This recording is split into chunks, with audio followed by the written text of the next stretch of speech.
Let's get the very latest from the state's capital of St. Paul. Manuel Rapalo is there. Manny, so tell us precisely where you are now and what's the sense you're getting from the people there? What's the mood like? Sure. We're standing just outside of the state capitol here in the city of St. Paul. Just a few moments ago, within the last hour, there was a group of demonstrators that came up to the stairs of the Capitol to hold a small rally. They went into the Capitol and held a protest outside of the office of Governor Tim Walz, the governor of Minnesota, demanding criminal charges against the federal immigration agents that stand accused of the two fatal shootings that have taken place here in the city so far this month. The shooting that took place on January 7th of Renee Nicole Good at the hands of Immigrations and Customs Enforcement officers, and the shooting that took place just this last Saturday of 37-year-old Alex Pretti at the hands of Border Patrol officers. So that's where we are right now. That's what we're seeing. If you can just see behind me, it's quite quiet at this point. It was a very short rally, a very short, peaceful protest held inside the Capitol. At this point, I would say that despite that quietness, you still feel it in the air. You still feel this sort of tension in the atmosphere. There's that announcement that some federal agents will be leaving the city after a phone call between Minneapolis City Mayor Jacob Frey and U.S. President Donald Trump, who agreed that the current situation here can't continue the way that it is. But yeah, falls short of the demands overall of demonstrators here in the city who want all federal agents to leave Minnesota. Manny, there's a definitive change in tone from the White House, isn't there? And signs that tensions may be coming down. Is that the sense that you're getting? Absolutely. I mean, there is a sort of a sense of optimism, I would say, that there is a de-escalation happening. We mentioned that phone call yesterday between Jacob Frey, the mayor of Minneapolis, and President Trump, that some agents would be leaving. Also leaving Minneapolis is Greg Bovino, the commander-at-large of Customs and Border Patrol.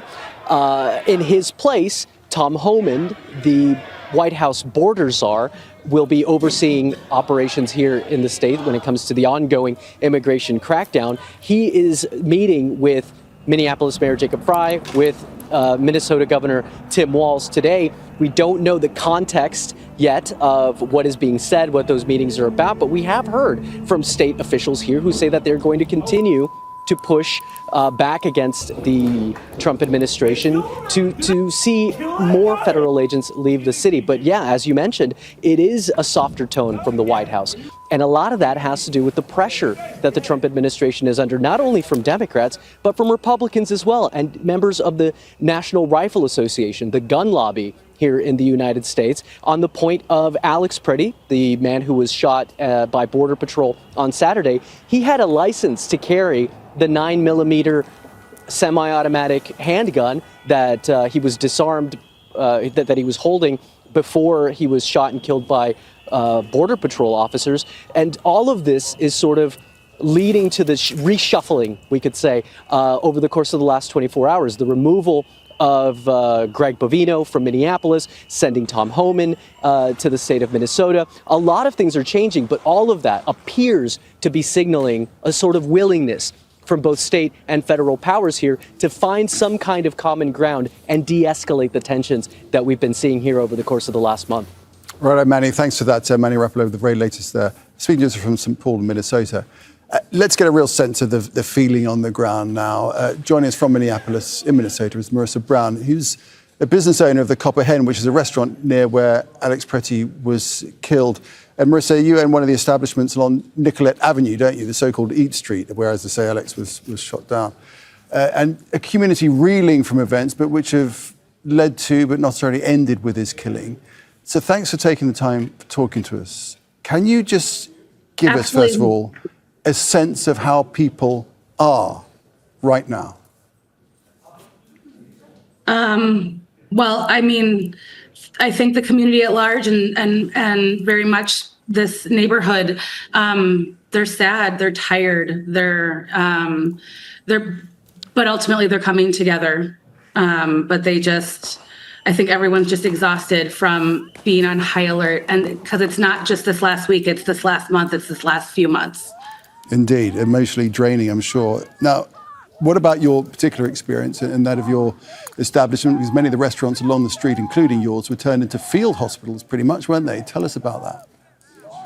Very much. We had, it kind of slowly happened over the first few hours after the shooting.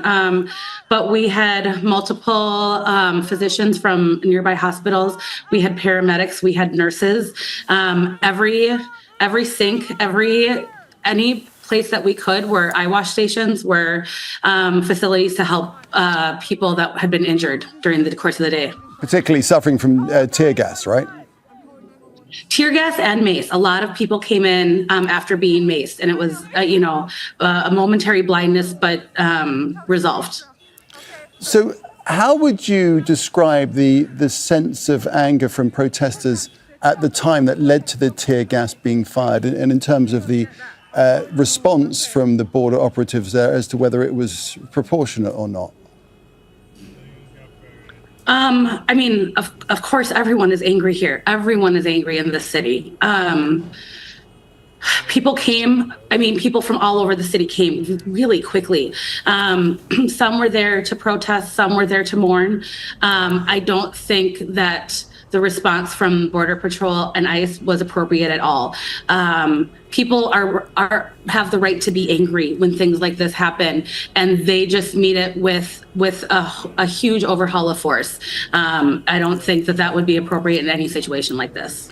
How do you now view the response from the Trump administration? It seems to have been toned down a little bit. The ICE commander, Greg Bovino, it seems, been removed from his role, and Trump's border czar has met with Governor Tim Walz, although Trump is, the very latest from him, has been saying that Alex Pretti should not have been carrying a gun.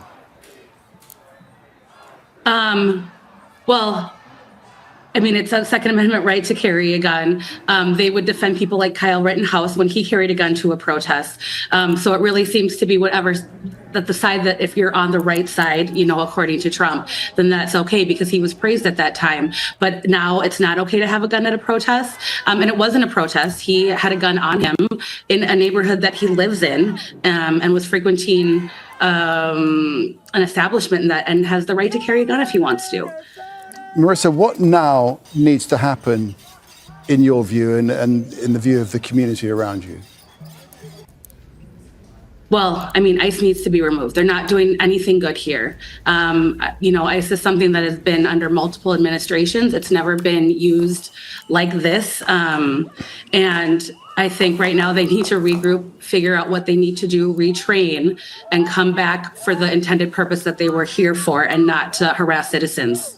I'm wondering what you think about the positions of the Homeland Security Secretary Kristi Noem and the presidential advisor Stephen Miller, who were, of course, very quick to condemn in the minutes after Alex Pretti was killed, to condemn him as a domestic terrorist. Again, I think that it's all what side you think is right and what side you think is wrong, and they seem to think that, if you're not on their side, then you're wrong. And also, they kind of lied about it. They, were saying that he was brandishing a weapon when he wasn't. He clearly had a cell phone in his hand. Marisa, we do appreciate you taking the time to talk to us here at Al Jazeera. A difficult time for the whole community, I'm sure. Marisa Brown speaking to us there from Minneapolis in Minnesota. Thank you. Thank you. Don't miss out and get the full picture. Subscribe to Al Jazeera for reliable news and expert insights. Like, share, stay ahead.